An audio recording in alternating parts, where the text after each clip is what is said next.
greetings to all who have come to this meeting. ಈ ಕೂಟಕ್ಕೆ ಬಂದಿರುವಂಥ ಎಲ್ಲ ದೇವಜನರಿಗೂ ನಾನು ಶುಭವಂದನೆಯನ್ನು ಸಲ್ಲಿಸ್ತೇನೆ. This is a gospel meeting. ಇದು ಒಂದು ಸ್ವಾರ್ಥ ಕೂಟವಾಗಿರುತ್ತದೆ. I would like to speak on the central theme of the gospel. ಸ್ವಾರ್ಥೆಯ ಮೂಲ ಕೇಂದ್ರವಾಗಿರುವಂತಹ ವಿಷಯದ ಮೇಲೆ What is the most ವಿಷಯದ ಕುರಿತು ನಾನು ಮಾತಾಡ್ತೀನಿ. What is the most important factor in a gospel message? ಒಂದು ಸ್ವಾರ್ಥ ಸಂದೇಶದಲ್ಲಿ ಬಹಳ ಪ್ರಾಮುಖ್ಯವಾದಂತಹ ಒಂದು ಅಂಶ ಯಾವುದು? It is the cross of our Lord Jesus Christ. ಅದು ನಮ್ಮ ಕರ್ತನಾದ ಯೇಸು ಕ್ರಿಸ್ತನು ತೂಗಾಕಲ್ಪಟ್ಟಂತಹ ಶಿಲುಬೆ. So this morning we will be talking about the cross of the Lord Jesus Christ and his death on the cross. ಈ ಮುಂಜಾನೆ ನಾನು ನಿಮ್ಮ ಮಧ್ಯದಲ್ಲಿ ಕರ್ತನಾದ ಯೇಸು ಕ್ರಿಸ್ತನು ಶಿಲುಬೆ ಹಾಕಲ್ಪಟ್ಟಂತಹ ಶಿಲುಬೆಯ ಕುರಿತು ಮತ್ತು ಆ ಶಿಲುಬೆ ಮೇಲೆ ಆತನು ಪಟ್ಟಂತಹ ಮರಣದ ಕುರಿತು ಪ್ರಸ್ತಾಪಿಸಿ ಮಾತಾಡಲಿಕ್ಕಿದೆ. There are many young people and children here. ಇಲ್ಲಿ ಅನೇಕ ಯವನಸ್ಥರಿದ್ದಾರೆ ಮತ್ತು ಮಕ್ಕಳು ಕೂಡ ಇದ್ದಾರೆ. You have heard from your childhood that Jesus died for our sins on the cross. ನೀವು ಸಣ್ಣ ವಯಸ್ಸಿನಿಂದಲೇ ಇದನ್ನ ಕೇಳಿದ್ದೀರಿ. ಏನಂದ್ರೆ ಕರ್ತನಾದ ಯೇಸು ಕ್ರಿಸ್ತನು ನಮಗಾಗಿ ಶಿಲುಬೆ ಮೇಲೆ ತನ್ನ ಪ್ರಾಣವನ್ನು ಕೊಟ್ಟಿದ್ದಾನೆ. Do you really believe it? ಅದನ್ನ ನಿಜವಾಗಿಯೂ ನೀವು ನಂಬುತ್ತೀರಾ? Why do we say Christ died for our sins? ಯಾಕೆ ಕರ್ತನಾದ ಯೇಸು ಕ್ರಿಸ್ತನು ನಮ್ಮ ಪಾಪಗಳಿಗಾಗಿ ಸತ್ತನು ಎಂಬುದಾಗಿ ಹೇಳ್ತಾರೆ? All our parents, all the elderly people, they say so. So we also accept it. ನಮ್ಮ ತಂದೆ ತಾಯಿಗಳು ಹಾಗೂ ನಮ್ಮ ಹಿರಿಯರೆಲ್ಲರೂ ಆ ರೀತಿ ಹೇಳ್ತಾರೆ. ಅದರಿಂದ ನಾವು ಕೂಡ ಹಾಗೆ ಹೇಳ್ತೇವೆ ಎಂಬುದಾಗಿ. Is that why you believe that Jesus died for us on the cross? ಅದನ್ನೇ ನೀವು ನಂಬುವಂತದ್ದಾಗಿದೆ. ಕರ್ತನಾದ ಯೇಸು ಕ್ರಿಸ್ತನು ನಮಗಾಗಿ ಶಿಲುಬೆ ಮೇಲೆ ಸತ್ತದ್ದು. Have you tested that fact? ಆ ಕಾರ್ಯದ ಕುರಿತು ಅಥವಾ ಆ ಸತ್ಯಾಂಶವನ್ನ ನೀವೆಲ್ಲಾದರೂ ಪರೀಕ್ಷಿಸಿದ್ದೀರಾ? Is there anything special about the death of Christ different from the death of all the others? ಒಂದು ವೇಳೆ ಬೇರೆಯವರೆಲ್ಲರೂ ಮರಣ ಹೊಂದುವುದಕ್ಕಿಂತ ನಮ್ಮ ಕರ್ತನಾದ ಯೇಸು ಕ್ರಿಸ್ತನು ಶಿಲುಬೆ ಮೇಲೆ ತನ್ನ ಪ್ರಾಣವನ್ನು ಕೊಟ್ಟದ್ದು ಅವೆಲ್ಲವಕ್ಕಿಂತಲೂ ವ್ಯತ್ಯಾಸವುಳ್ಳದಾಗಿದೆಯಾ? Many great men in the world have died for noble cause. ನಾವು ಅನೇಕ ಜನರು ಈ ಲೋಕದಲ್ಲಿ ಉನ್ನತ ಪುರುಷರು ಅಥವಾ ಜನರು ಅವರ ಒಂದು ಒಳ್ಳೆಯ ಕಾರ್ಯಕ್ಕಾಗಿ ಅವರು ತಮ್ಮ ಪ್ರಾಣಗಳನ್ನ ತೆತ್ತಿದ್ದಾರೆ. Mahatma Gandhi died for our country. Mahatma ಗಾಂಧಿಯವರು ನಮ್ಮ ದೇಶಕ್ಕಾಗಿ ಅವರು ಪ್ರಾಣ ತೆತ್ತರು. Abraham Lincoln died for slaves. Abraham Lincoln ಅನ್ನುವಂಥವರು ಅಮೆರಿಕ ದೇಶದಲ್ಲಿ ಗುಲಾಮರಿಗಾಗಿ ಅವರು ತಮ್ಮ ಪ್ರಾಣವನ್ನು ಕೊಟ್ಟರು. So many people have died for noble cause. ಆದುದರಿಂದ ಒಳ್ಳೆ ಒಳ್ಳೆ ಗುಣ ಕಾರ್ಯಗಳಿಗಾಗಿ ಅವರು ತಮ್ಮ ಪ್ರಾಣವನ್ನು ಕೊಟ್ಟಿದ್ದಾರೆ. Is the death of the Lord Jesus is a similar one? ಅದೇ ರೀತಿಯಾಗಿದೆಯಾ ನಮ್ಮ ಕರ್ತನಾದ ಯೇಸು ಕ್ರಿಸ್ತನ ಮರಣ? I want all the young people to listen carefully. ಇದನ್ನ ಎಲ್ಲ ಯವನಸ್ಥರು ಮತ್ತು ಮಕ್ಕಳು ಎಚ್ಚರಿಕೆಯಿಂದ ಕೇಳಿಸಿಕೊಳ್ಳಬೇಕೆಂದಾಗಿ ಕೇಳಿಕೊಳ್ಳುತ್ತೇನೆ. And think about these facts I am going to present. ನಾನು ನಿಮ್ಮ ಮುಂದೆ ಇಡಲಿಕ್ಕಿರುವಂತಹ ಈ ಒಂದು ಅಂಶಗಳನ್ನ ಕುರಿತು ಆಲೋಚಿಸುವಂತವರಾಗಿದೆ. Was the death of Christ really for our sins? ನಿಜವಾಗಿಯೂ ನಮ್ಮ ಕರ್ತನಾದ ಯೇಸು ಕ್ರಿಸ್ತನ ಸತ್ತದ್ದು ನಮ್ಮ ಪಾಪಗಳಿಗಾಗಿಯೇ? Why is it special? ಅದು ಯಾಕೆ ಬಹಳ ವಿಶೇಷವಾದಂತದ್ದಾಗಿದೆ? Don't believe just your parents because your parents say that. ನಿಮ್ಮ ತಂದೆ ತಾಯಿಗಳು ಹೇಳ್ತಾರೆ ಎಂಬುದಾಗಿ ಅದಕ್ಕಾಗಿ ಮಾತ್ರ ನಂಬೇಡ್ರಿ. You yourself consider these facts. ಈ ಅಂಶಗಳನ್ನ ಈ ಸತ್ಯತೆಗಳನ್ನ ನೀವೇ ಅದನ್ನ ಪರಿಗಣಿಸಬೇಕು. And you come to a conclusion of your own. ಅನಂತರ ನಿಮ್ಮ ಸ್ವಂತ ತೀರ್ಮಾನಗಳಿಗೆ ಯವನಸ್ಥರು ಮಕ್ಕಳು ಬರುವಂತವರಾಗಿರಬೇಕು. Know that the Lord Jesus died for your sins and trust him as your savior. ಅನಂತರ ಆ ಕರ್ತನಾದ ಯೇಸು ಕ್ರಿಸ್ತನು ನಿಮ್ಮ ಪಾಪಗಳಿಗಾಗಿ ಸತ್ತಿದ್ದಾನೆ ಎಂಬುದಾಗಿ ತಿಳ್ಕೊಂಡಂತವರಾಗಿ ಆತನ ಮೇಲೆ ನಂಬಿಕೆಯನ್ನ ಇಡುವವರಾಗಿರಬೇಕು. Let us turn to 1 Corinthians chapter 1. ನಾವು ಮೊದಲನೇ ಕೊರಿಂಥದವರಿಗೆ ಬರೆದ ಪತ್ರಿಕೆ 1ನೇ ಅಧ್ಯಾಯ. Here Paul talks about the gospel. ಇಲ್ಲಿ ಪೌಲನು ಸುವಾರ್ತೆಯ ಕುರಿತು ಮಾತಾಡ್ತಾ ಇದ್ದಾನೆ. He tells us what he has been preaching. ಅವನು ಏನನ್ನ ಪ್ರಚಾರ ಮಾಡ್ತಾ ಇದ್ದಾನೋ ಅದನ್ನ ಕುರಿತು ಹೇಳ್ತಾ ಇದ್ದಾನೆ.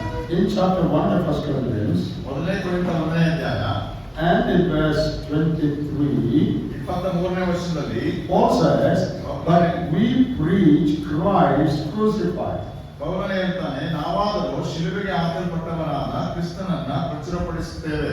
We preach Christ crucified. ನಾವಾದರೂ ಶಿಲುಬೆಗೆ ಹಾಕಲ್ಪಟ್ಟ ಕ್ರಿಸ್ತನನ್ನೇ ಪ್ರಚುರಪಡಿಸುತ್ತೇವೆ. Now I'm going to give you many reasons why the death of Christ is different and special. ಯಾಕೆ ಕರ್ತನಾದ ಯೇಸು ಕ್ರಿಸ್ತನ ಮರಣ ಒಂದು ವ್ಯತ್ಯಾಸವುಳ್ಳದ್ದಾಗಿದೆ ಮತ್ತು ವಿಶೇಷವಾಗಿದೆ ಅನ್ನುವಂತ ಅನೇಕ ಕಾರಣಗಳನ್ನ ಈಗ ನಿಮ್ಮ ಮುಂದೆ ನಾನು ಹೇಳ್ತೇನೆ. Paul says we preach Christ crucified. ಯಾಕಂದ್ರೆ ಪೌಲನು ಹೇಳ್ತಾನೆ ನಾವು ಶಿಲುಬೆ ಹಾಕಲ್ಪಟ್ಟಂತ ಕ್ರಿಸ್ತನನ್ನೇ ಪ್ರಚಾರಪಡಿಸ್ತೇವೆ. Why is Paul preaching about the death of someone? ಯಾಕೆ ಪೌಲನು ಯಾವ ಒಬ್ಬರು ಸತ್ತದ್ದನ್ನ ಆತನು ಪ್ರಚಾರ ಮಾಡ್ತಾ ಇದ್ದಾನೆ? Do we preach about the death of Mahatma Gandhi? ನಾವು ಎಂದಾದರೂ ಮಹಾತ್ಮ ಗಾಂಧಿಯವರ ಮರಣದ ಕುರಿತು ನಾವು ಹೇಳುವಂತವರಾಗಿದ್ದೇವೆಯಾ? No, we preach about his life. ಯಾಕಂದ್ರೆ ಇಲ್ಲ, ಆ ರೀತಿ ನಾವು ಮಾಡೋದಿಲ್ಲ. ಆಗ ಆತನ ಜೀವಿತವನ್ನ ಕುರಿತು ನಾವು ಹೇಳ್ತೇವೆ. What he did and what he taught. ಅವನೇನು ಮಾಡಿದ, ಏನೆಲ್ಲ ಮಾತಾಡಿದ. And then we may say, well, at the end he was shot dead. ಅನಂತರ ಕಡೆಯದಾಗಿ ನಾವು ಹೇಳ್ತೇವೆ, ಕಡೆಯದಾಗಿ ಆತನು ಗುಂಡಿನಿಂದ ಹೊಡೆಯಲ್ಪಟ್ಟು ಕೊಲ್ಲಲ್ಪಟ್ಟ.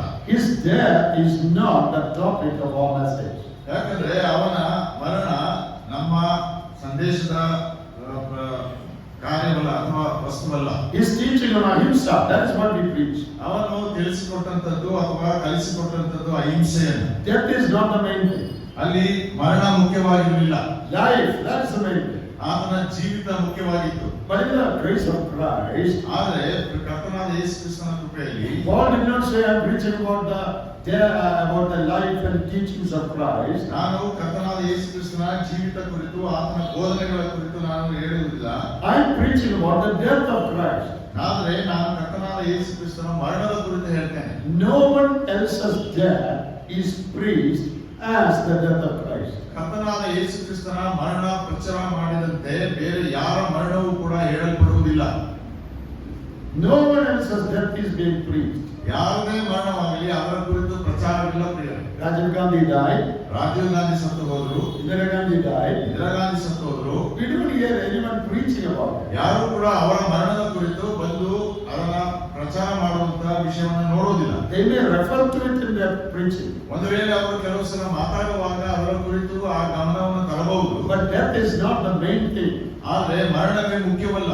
But in the matter of Christ, ಆದರೆ ಕರ್ತನಾದ ಯೇಸು ಕ್ರಿಸ್ತನ ವಿಷಯದಲ್ಲಿ death of the Lord Jesus is the central point in the preaching of the gospel. ಕರ್ತನಾದ ಯೇಸು ಕ್ರಿಸ್ತನ ಸುವಾರ್ತೆ ಸಾರುವಂತಹ ವಿಷಯದಲ್ಲಿ ಕರ್ತನಾದ ಯೇಸು ಕ್ರಿಸ್ತನ ಮರಣ ಒಂದು ಕೇಂದ್ರವಾದಂತಹ ವಿಷಯವಾಗಿದೆ. No one else's death is preached all over the world. ಪ್ರಪಂಚದ ಎಲ್ಲಿಯೂ ಕೂಡ ಬೇರೆಯೊಬ್ಬರ ಮರಣದ ಕುರಿತು ಪ್ರಚಾರ ಮಾಡುವುದಿಲ್ಲ. Now, even if we start preaching about the death of Mahatma Gandhi, ನಾವು ಒಂದು ವೇಳೆ ಮಹಾತ್ಮ ಗಾಂಧಿಯವರ ಮರಣದ ಕುರಿತು ಪ್ರಚಾರ ಮಾಡಲಿಕ್ಕೆ ಪ್ರಾರಂಭಿಸಿದರು, that will only be in India. ಅದು ಭಾರತ ದೇಶದಲ್ಲಿ ಮಾತ್ರ. In Mongolia, nobody will be preaching about his death. Mongolia ದೇಶಕ್ಕೆ ಹೋಗಿ ಅದರ ಬಗ್ಗೆ ಪ್ರಚಾರ ಮಾಡಿದ್ರೆ ಯಾರು ಗಮನ ಕೊಡಲ್ಲ. In Switzerland, nobody will be preaching about his death. ಯಾರು ಸ್ವಿಟ್ಜರ್ಲೆಂಡ್ ದೇಶದಲ್ಲಿ ಆತನ ಮಹಾತ್ಮ ಗಾಂಧಿಯ ಮರಣದ ಕುರಿತು ಪ್ರಚಾರ ಮಾಡುವುದಿಲ್ಲ. But the death of Jesus Christ is preached all over the world. ಆದರೆ ನಮ್ಮ ಕರ್ತನಾದ ಯೇಸು ಕ್ರಿಸ್ತನ ಮರಣ ಅದು ಪ್ರಪಂಚದಾದ್ಯಂತ ಅದು ಪ್ರಚಾರ ಮಾಡಲ್ಪಡುತ್ತದೆ. There is no country where it is not preached. ಅಲ್ಲಿ ಪ್ರಪಂಚದಲ್ಲಿ ಯಾವ ದೇಶವಿಲ್ಲ ಎಲ್ಲಿ ಕರ್ತನಾದ ಯೇಸು ಕ್ರಿಸ್ತನ ಮರಣವನ್ನ ಸುವಾರ್ತೆಯಾಗಿ ಸಾರಲ್ಪಟ್ಟಿಲ್ಲ. Why is it so? ಯಾಕೆ ಅದು? Why is the death of Christ preached all over the world? ಯಾಕೆ ಕರ್ತನಾದ ಯೇಸು ಕ್ರಿಸ್ತನ ಮರಣ ಪ್ರಪಂಚದಾದ್ಯಂತ ಸಾರಲ್ಪಡುತ್ತದೆ?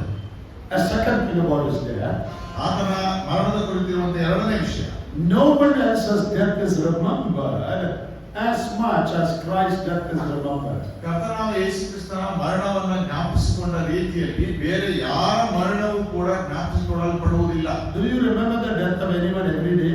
ನಾವು ಯಾವತ್ತಾದರೂ ದಿನಾಲೂ ಯಾರಾದ್ರೂ ಮರಣವನ್ನ ನಾವು ಜ್ಞಾಪಕ ಮಾಡಿಕೊಳ್ತೇವಾ? Do you remember the death of Mahatma Gandhi every day?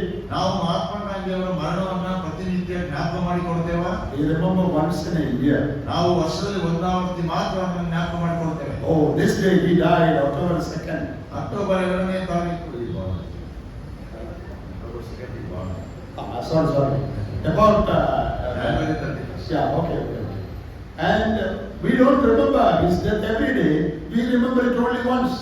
ಆತನ ಮರಣವನ್ನು ಯಾವಾಗಲೂ ಜ್ಞಾಪಕ ಮಾಡಿಕೊಳ್ಳುವುದಿಲ್ಲ, ಆದರೆ ವರ್ಷದಲ್ಲಿ ಒಂದಾವರ್ತಿ ಮಾತ್ರ ಜ್ಞಾಪಕ ಮಾಡಿಕೊಳ್ತೇವೆ. Our parents have died. ಒಂದು ವೇಳೆ ನಮ್ಮ ತಂದೆ ತಾಯಿಗಳು ಸತ್ತಿದ್ದಾರೆ, Do you remember that every day? ಅದನ್ನ ನಾವು ದಿನಾಲೂ ಜ್ಞಾಪಕ ಮಾಡಿಕೊಳ್ತೀವಾ? We don't. ಇಲ್ಲ. After some time we forget about it. ಕೆಲವು ಅವರು ಸತ್ತ ಕೆಲವು ಸಮಯದ ನಂತರ ಅದನ್ನು ನಾವು ಮರೆತು ಹೋಗ್ತೇವೆ. On the death anniversary we might remember. ಒಂದು ವೇಳೆ ಅವರ ವಾರ್ಷಿಕ ಮರಣದ ದಿನದಲ್ಲಿ ಅದನ್ನ ಜ್ಞಾಪಕ ಮಾಡಿಕೊಳ್ತೇವೆ. But the death of Christ is remembered every day all over the world. ಪ್ರಪಂಚದಾದ್ಯಂತ ನಮ್ಮ ಕರ್ತನಾದ ಯೇಸು ಕ್ರಿಸ್ತನ ಕ್ರಿಸ್ತನ ಮರಣ ಪ್ರತಿ ದಿನ ಅದು ಜ್ಞಾಪಕ ಮಾಡಲ್ಪಡುತ್ತದೆ. When believers pray in the morning, ವಿಶ್ವಾಸಿಗಳು ಮುಂಜಾನೆ ಪ್ರಾರ್ಥನೆ ಮಾಡುವಾಗ they say, "Thank you, Lord, for dying for me." ಕರ್ತನೇ ನಿನಗೆ ಸ್ತೋತ್ರ, ನನಗಾಗಿ ನಿನ್ನ ಪ್ರಾಣ ಕೊಟ್ಟದ್ದಕ್ಕಾಗಿ. When they sing a song, ಅವರು ಹಾಡು ಹೇಳುವಾಗ they sing about the death of Christ. ಅವರು ಆತನ ಮರಣದ ಕುರಿತು ಹಾಡುತ್ತಾರೆ. You died for me. ನೀನು ನನಗಾಗಿ ಪ್ರಾಣ ಕೊಟ್ಟಿದ್ದೀಯ. You died for me. ನೀನು ನನಗಾಗಿ ಸತ್ತಿದ್ದಿ. Every day Christians remember that. ಪ್ರತಿ ನಿತ್ಯ ಕ್ರೈಸ್ತರು ಅದನ್ನ ಜ್ಞಾಪಕ ಮಾಡಿಕೊಳ್ತಾರೆ. Especially on Sunday, Christians gather together to remember that.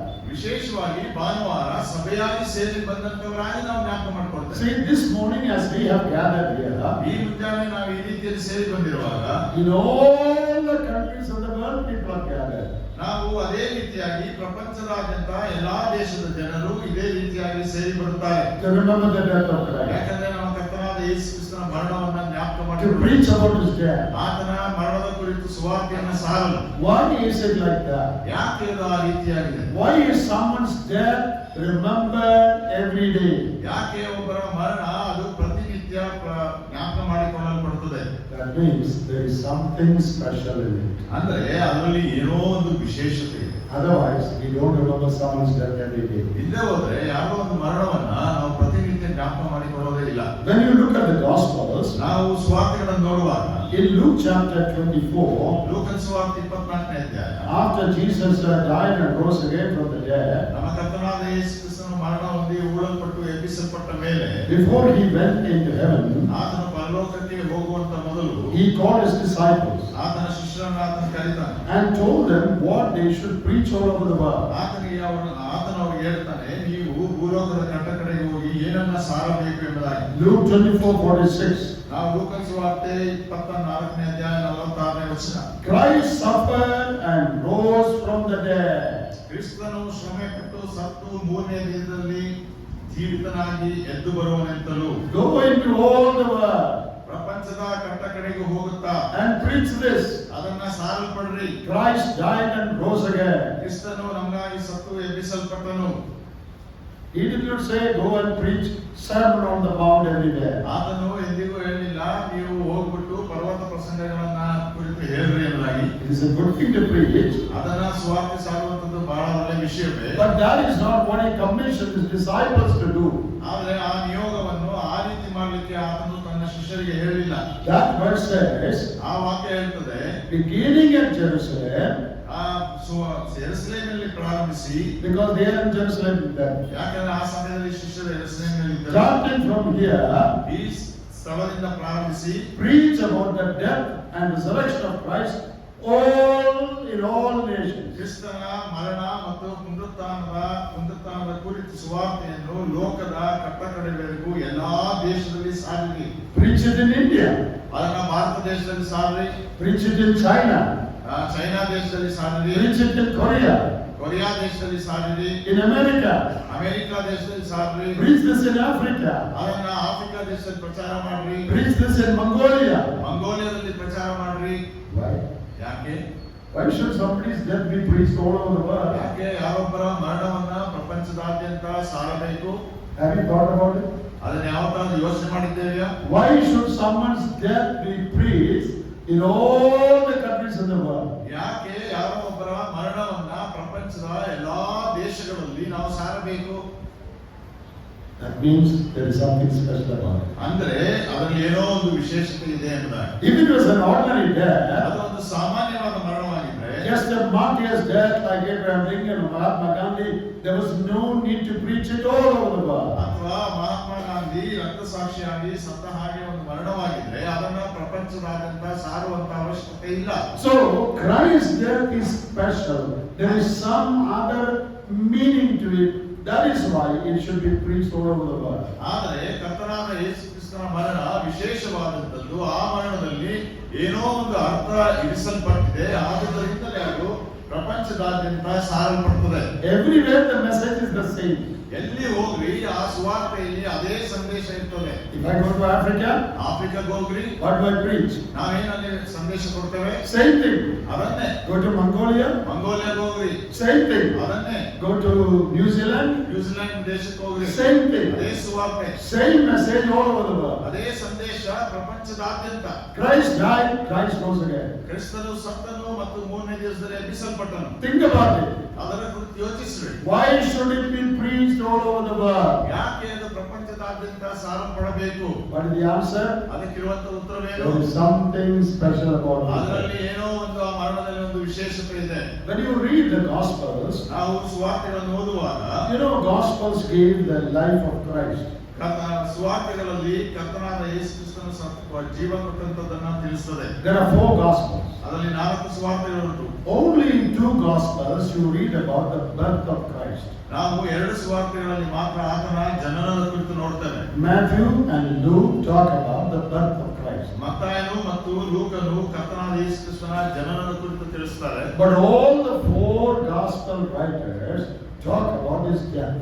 ಆದರೆ ಎಲ್ಲಾ 4 ಸುವಾರ್ತೆಗಳನ್ನು ಬರೆದಂತ ಆ ಬರಹಗಾರರು ಅವರು ಕರ್ತನಾದ ಯೇಸು ಕ್ರಿಸ್ತನ ಮರಣವನ್ನ ಕುರಿತು ತಿಳಿಸುತ್ತಾರೆ. Birth is mentioned only in 2 Gospels. ಆತನ ಜನನ 2 ಸುವಾರ್ತೆಗಳಲ್ಲಿ ಮಾತ್ರವಿದೆ. But all the 4 Gospels his death is explained. ಆದರೆ ಎಲ್ಲಾ 4 ಸುವಾರ್ತೆಗಳಲ್ಲಿ ಆತನ ಮರಣದ ಕುರಿತು ವಿವರಣೆಗಳಿದೆ. And the last days of Jesus, that is his suffering and his death, is explained in detail in the Gospels. ಆನಂತರ ಆತನ ಜೀವಿತದ ಕಡೆಯ ದಿನ ಕ್ರಿಸ್ತನು ಶ್ರಮೆ ಪಟ್ಟು ಸತ್ತಂತ ವಿಷಯಗಳನ್ನ ಎಲ್ಲಾ ಸುವಾರ್ತೆಗಳಲ್ಲಿ ಬಹಳ ವಿವರವಾಗಿ ತಿಳಿಸಲ್ಪಟ್ಟಿದೆ. How he was arrested, ಅವನನ್ನ ಹೇಗೆ ಸ್ವಾಧೀನ ಮಾಡಿಸಿಕೊಂಡ್ರು, how he was interrogated, ಅವನನ್ನ ಹೇಗೆ ಪರೀಕ್ಷೆಯ ಪ್ರಶ್ನೆಗಳನ್ನ ಕೇಳಿದ್ರು, and how he was taken to the cross, ಅವನನ್ನ ಹೇಗೆ ಶಿಲುಬೆ ಮೇಲೆ ತೆಗೆದುಕೊಂಡು how they crucified him, ಅವನನ್ನ ಯಾವ ರೀತಿ ಶಿಲುಬೆಗೆ ಹಾಕಿದ್ರು, how they laid him in a tomb, ಅನಂತರ ಸಮಾಧಿಯಲ್ಲಿ ಹೇಗೆ ಇರಿಸಿದರು, how he rose again, ಅವನು ಹೇಗೆ ಎದ್ದು ಬಂದನು, and whom did he appear to after he rose again. ಆತನು ಸತ್ತು ಎಬ್ಬಿಸಲ್ಪಟ್ಟ ಮೇಲೆ ಯಾರಿಗೆ ಕಾಣಿಸಿಕೊಂಡರು. Death and related things are explained in detail in all the 4 Gospels. ಆತನ ಮರಣ ಮತ್ತು ಅದಕ್ಕೆ ಸಂಬಂಧವಾದ ವಿಷಯಗಳನ್ನ ಎಲ್ಲಾ 4 ಸುವಾರ್ತೆಗಳಲ್ಲಿ ವಿವರವಾಗಿ ತಿಳಿಸಲ್ಪಟ್ಟುಂಟು. Why is it so? ಯಾಕೆ ಆ ರೀತಿ? His death is very important. ಯಾಕಂದ್ರೆ ಆತನ ಮರಣ ಬಹಳ ವಿಶೇಷವಾದ. Now we all were born into this world to live. ಯಾಕಂದ್ರೆ ನಾವೆಲ್ಲರೂ ಈ ಲೋಕದಲ್ಲಿ ಜನಿಸಿರುವಂತದ್ದು ನಾವು ಜೀವಿಸಲಿಕ್ಕೆ. Why were you born into the world? ಯಾಕೆ ನೀವು ಈ ಲೋಕದಲ್ಲಿ ಜನಿಸಿದ್ದೀರಿ? To live. ಜೀವನ ಮಾಡಿದ್ದಾರೆ. What do you want to do every day? ನೀವು ಆ ಜೀವಿತಕ್ಕಾಗಿ ದಿನನಿತ್ಯ ಏನ್ ಮಾಡಬೇಕು? Live. ಜೀವಿಸಬೇಕು. Every day I want to live. ಪ್ರತಿದಿನ ಜೀವಿಸಬೇಕು. If it was possible, I would have tried to live forever. ಒಂದು ವೇಳೆ ಸಾಧ್ಯವಾಗಿದ್ರೆ ನಿರಂತರವಾಗಿ ನಿತ್ಯವಾಗಿ ಜೀವಿಸಲಿಕ್ಕೆ ಪ್ರಯತ್ನ ಪಡ್ತಾರೆ. But 1890 it stops. ಆದ್ರೆ 80-90ರಲ್ಲಿ ಅದು ಮುಗಿದು ಹೋಗ್ತದೆ. As long as we are alive, we try to prolong our days. ನಾವು ಎಷ್ಟು ಕಾಲ ಜೀವಿತ ಕಾಲದಲ್ಲಿ ಇರ್ತೀವೋ ಅಲ್ಲಿ ತನಕ ನಾವು ನಮ್ಮ ಜೀವಿತದ ಕಾಲವನ್ನ ವರ್ಷಗಳನ್ನ ಮುಂದೂಡಲಿಕ್ಕೆ ನೋಡ್ತೇವೆ. Nobody wants to die. ಯಾರಿಗೂ ಸಾಯಲಿಕ್ಕೆ ಇಷ್ಟವಿಲ್ಲ. Young people don't want to die, old people don't want to die. ಯವನಸ್ಥರು ಕೂಡ ಸಾಯಕ್ಕೆ ಇಷ್ಟಪಡಲ್ಲ, ವಯಸ್ಸಾದವರು ಕೂಡ ಸಾಯಕ್ಕೆ ಇಷ್ಟಪಡಲ್ಲ. All want to live. ಎಲ್ಲರೂ ಜೀವಿಸಲಿಕ್ಕೆ ಇಷ್ಟ. We came to live. ಯಾಕಂದ್ರೆ ನಾವು ಬಂದಿರೋದೇ ಜೀವಿಸಲಿಕ್ಕೆ. That is why we have hospitals. ನಾವು ಹಾಗಾಗಿ ಬಂದಂತವರಾಗಿದ್ದೇವೆ. That is why we go for a walk in the morning. ಆದ್ದರಿಂದಲೇ ಮುಂಜಾನೆ ನಾವು ವ್ಯಾಯಾಮವನ್ನು ಮಾಡ್ತೇವೆ. Why? We don't want to die early. ಯಾಕಂದ್ರೆ ಬಹಳ ಜಲ್ದಿ ಸಾಯಲಿಕ್ಕೆ ಇಷ್ಟಪಡಲ್ಲ. Everybody wants to live. ನಾವೆಲ್ಲರೂ ಜೀವಿಸಲಿಕ್ಕೆ ಇಷ್ಟಪಡ್ತೇವೆ. We don't want to talk about our death also. ನಾವು ಒಂದು ವೇಳೆ ನಮ್ಮ ಮರಣದ ಕುರಿತು ಮಾತಾಡಲಿಕ್ಕೂ ಇಷ್ಟಪಡಲ್ಲ. When my mother was alive, ನಮ್ಮ ತಾಯಿ ಜೀವಿತದಲ್ಲಿದ್ದಾಗ my little daughter used to say, ನನ್ನ ಸಣ್ಣ ಮಗಳು ಹೇಳ್ತಾ ಇದ್ರು, when grandma dies, I will take her Bible. ನಾನು ನನ್ನ ಅಜ್ಜಿ ಸತ್ತು ಹೋಗುವಾಗ ಅವರ ಬೈಬಲ್ ಅನ್ನು ನಾನು ತಗೊಳ್ತೇನೆ. Then we tell her, don't say like that. ಅವಾಗ ನಾವು ನನ್ನ ಮಗಳಿಗೆ ಹೇಳ್ತಾ ಇದ್ರು, ಆತರ ಹೇಳ್ಬೇಡ. Don't say when she dies. Don't say that. ಯಾಕಂದ್ರೆ ಅವಳು ಯಾವ ಸಾಯ್ತಾಳೆ ಅಂತ ಹೇಳ್ಬೇಡ. We know she will die, but we don't want our child to say that. ನಮಗೆ ಗೊತ್ತುಂಟು ಅವ್ರು ಸತ್ತೋಗ್ತಾರೆ ಅಂತ. ಆದ್ರೆ ನಮ್ಮ ಮಕ್ಕಳು ಅದನ್ನ ಹೇಳಬಾರದು ಅನ್ನೋದು ನಮ್ಮ ಇಷ್ಟ. All of us were born to live. ಯಾಕಂದ್ರೆ ನಾವೆಲ್ಲರೂ ಜನಿಸಿರುವಂತದ್ದು ಜೀವಿಸಲಿಕ್ಕಾಗಿ. But Christ came to die. ಆದರೆ ಕರ್ತನಾದ ಯೇಸು ಕ್ರಿಸ್ತನು ಜನಿಸಿದ್ದು ಬಂದಂತದ್ದು ಅದು ಸಾಯಲಿಕ್ಕಾಗಿ. Have you ever thought about it? ಅದನ್ನ ಕುರಿತು ಎಂದಾದ್ರೂ ಯೋಚನೆ ಮಾಡಿದ್ದೀರಾ? Christ always said he came to die. ಕರ್ತನಾದ ಯೇಸು ಕ್ರಿಸ್ತನು ಯಾವಾಗಲೂ ಹೇಳುತ್ತಾ ಬಂದೇನೆ ಅಂದ್ರೆ ನಾನು ನಿಮಗಾಗಿ ಪ್ರಾಣ ಕೊಡ್ಲಿಕ್ಕಾಗಿ ಬಂದಿದ್ದೇನೆ. Mark 10:45. ಮಾರ್ಕನ ಸುವಾರ್ತೆ 10:45 ವಚನ. Son of Man came to lay his life down for many. ಮನುಷ್ಯ ಕುಮಾರನು ಈ ಲೋಕಕ್ಕೆ ಆತನು ಅನೇಕರಿಗಾಗಿ ಪ್ರಾಣ ಕೊಡುವುದಕ್ಕಾಗಿ ಬಂದನು. I came to give my life. ನಾನು ನನ್ನ ಪ್ರಾಣವನ್ನು ಕೊಡ್ಲಿಕ್ಕಾಗಿ ಬಂದಿದ್ದೇನೆ. I came to die. ನಾನು ಸಾಯಲಿಕ್ಕಾಗಿ ಬಂದಿದ್ದೇನೆ. All of us are in the world to live, but Christ says, I came to die. ಈ ಪ್ರಪಂಚದಲ್ಲಿ ಇರುವಂತವರು ಎಲ್ಲರೂ ಕೂಡ ಹೇಳ್ತಾರೆ ನಾವು ಜೀವಿಸಬೇಕೆಂಬುದಾಗಿ. ಆದರೆ ಕರ್ತನಾದ ಯೇಸು ಕ್ರಿಸ್ತನು ಹೇಳ್ತಾನೆ ನಾನು ಸಾಯಲಿಕ್ಕೆ ಬಂದಿದ್ದೇನೆ. Another important thing. ಇನ್ನೊಂದು ಪ್ರಾಮುಖ್ಯವಾದ ವಿಷಯ, when we refer to the day we were born, we refer to it as birthday. ಅನಂತರ ನಾವು ಜನಿಸಿದ ದಿನವನ್ನ ಕುರಿತು ಹೇಳುವಾಗ ಅದನ್ನ ನಾವು ನನ್ನ ಜನ್ಮದಿನ ಎಂಬುದಾಗಿ ಹೇಳ್ತೇವೆ. We call it birth. ಅದನ್ನ ಜನ್ಮ. We were born. ನಾವು ಜನಿಸಿದ್ದೇವೆ. But when Christ referred to his birth, ಆದರೆ ಕರ್ತನಾದ ಯೇಸು ಕ್ರಿಸ್ತನು ತನ್ನ ಜನ್ಮಕ್ಕೆ ಆತನು ಸೂಚಿಸಿ ಹೇಳುವಾಗ he always said, I came. ಆದ್ರೆ ಅವನು ಹೇಳಿದ್ದೇನೆಂದ್ರೆ ನಾನು ಬಂದಿದ್ದೇನೆ ಅಂತ. Have you noticed that? ಅದನ್ನ ಗಮನಿಸಿದ್ದೀರಾ? What is the difference between being born and coming? ಒಂದು ವೇಳೆ ಜನಿಸಿದ್ದೇನೆ ಅನ್ನೋದಕ್ಕೂ ನಾನು ಬಂದಿದ್ದೇನೆ ಅನ್ನೋದಕ್ಕೆ ಇರುವಂತ ವ್ಯತ್ಯಾಸವೇನು? Luke 19:10. ಲೂಕನ ಸುವಾರ್ತೆ 19:10 ವಚನ. The Son of Man came to seek and to save. ಮನುಷ್ಯ ಕುಮಾರನು ನಮ್ಮನ್ನ ಪಡ್ಕೊಳ್ಳಿಕ್ಕೂ ಅಥವಾ ರಕ್ಷಿಸಲಿಕ್ಕೂ ಪ್ರಾಣ ಈಡುಕೊಡುವುದಕ್ಕೂ ಬಂದನು. Mark 10:45. Mark 10:45. Son of Man came to give his life. ಮನುಷ್ಯ ಕುಮಾರನು ತನ್ನ ಪ್ರಾಣವನ್ನು ಕೊಡ್ಲಿಕ್ಕಾಗಿ ಬಂದನು. I have come to give you abundant life. ಯಾಕಂದ್ರೆ ನಾನು ನನ್ನ ಜೀವನ ನಿಮಗಾಗಿ ಕೊಡ್ಲಿಕ್ಕೆ ಬಂದಿದ್ದೇನೆ. He always said, I came. ಆತನು ಯಾವಾಗಲೂ ತಿಳಿಸಿದ್ದೇನೆಂದ್ರೆ ನಾನು ಬಂದಿದ್ದೇನೆ ಎಂಬುದಾಗಿ. He did not say, I was born. ಅವನು ಎಂದಿಗೂ ಕೂಡ ಹೇಳಿಲ್ಲ ನಾನು ಜನಿಸಿದ್ದೇನೆ ಎಂಬುದಾಗಿ. In one place in John 19, Jesus said, I was born. ಒಂದು ಸ್ಥಳದಲ್ಲಿ ಯೋಹಾನ ಸುವಾರ್ತೆ 19ನೇ ಅಧ್ಯಾಯದಲ್ಲಿ ಕರ್ತನಾದ ಯೇಸು ಕ್ರಿಸ್ತನು ಹೇಳಿದ್ದಾನೆ ನಾನು ಜನಿಸಿದ್ದೇನೆ ಎಂಬುದಾಗಿ. But immediately he said, I came. ಅನಂತರ ತಕ್ಷಣ ಆತನು ಹೇಳ್ತಾನೆ ನಾನು ಈ ಲೋಕಕ್ಕೆ ಬಂದಿದ್ದೇನೆ. What is special about coming? ಬರುವಂತ ವಿಷಯದಲ್ಲಿ ಇರುವಂತಹ ವಿಶೇಷತೆ ಏನು? Only one who already exists can come. ಯಾಕಂದ್ರೆ ಯಾರು ಆಗಲೇ ಇದ್ದಾನೋ ಅವನು ಮಾತ್ರ ಬರಲಿಕ್ಕೆ ಸಾಧ್ಯ. We don't say Mahatma Gandhi came in Gujarat. We say he was born in Gujarat. ನಾವೆಂದಿಗೂ ಕೂಡ ಮಹಾತ್ಮ ಗಾಂಧಿ ಅವರು ಗುಜರಾತ್ ಅಲ್ಲಿಗೆ ಬಂದರು ಎಂಬುದಾಗಿ ಹೇಳೋದಿಲ್ಲ, ಆದ್ರೆ ಅವರು ಗುಜರಾತ್ನಲ್ಲಿ ಜನಿಸಿದರು ಎಂಬುದಾಗಿ ಹೇಳ್ತಾರೆ. Why? ಯಾಕೆ? Because he was before born. He was not there. ಆತನು ಜನಿಸಿದ್ದಾನಷ್ಟೇ, ಅದಕ್ಕೂ ಮುಂಚೆ ಅವನು ಇರಲಿಲ್ಲ. In your Aadhaar card or some other ID, ಒಂದು ವೇಳೆ ಆಧಾರ್ ಕಾರ್ಡು ಅಥವಾ ಬೇರೆ ನಮ್ಮ ಗುರುತಿನ ಚೀಟಿಗಳಲ್ಲಿ is it written date of coming or date of birth?